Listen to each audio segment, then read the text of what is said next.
இங்க ஒரு டெத்து வாழ்நாள் முடிஞ்ச ஒவ்வொரு மிருகத்தையா தொடுது. இது தொட்ட அடுத்த செகண்டே அந்த மிருகங்கள் அப்படியே இறந்துருதுங்க.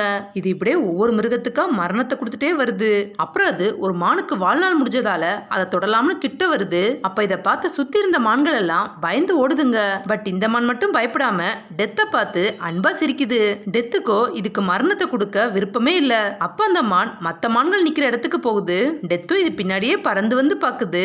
அப்ப தெரியாம இது அங்க இருந்த பூவத்தோட அந்த பூவும் கருகி போயிருது. இதனால இது அந்த மான் கிட்ட வராம அங்கேயே நிக்குது. அப்புறம் நைட் ஆகுது.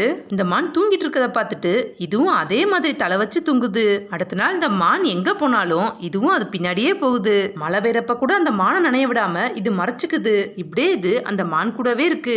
அடுத்த நாள் மத்த மான்கள் எல்லாம் தாவி குதிச்சு ஓடுது. பட் இந்த மானுக்கு வயசானதால இதால நடக்க கூட முடியல.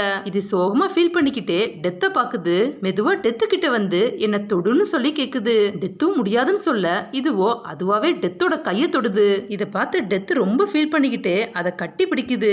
அந்த மானோ டெத்தோட கையிலே இறந்துருது. இது மெதுவா அதை கீழே படுக்க வச்சுட்டு ரொம்ப ஃபீல் பண்ணுது. அந்த மான் வாழ கஷ்டப்பட்டதால தான் அதுவாவே மரணத்தை கேட்டுச்சு. டெத்தும் அதுக்கு நல்லதுதான் பண்ணிருக்கோன்னு புரிஞ்சுக்கிட்டு அதை பார்த்துக்கிட்டே அங்கிருந்து கிளம்பிருது.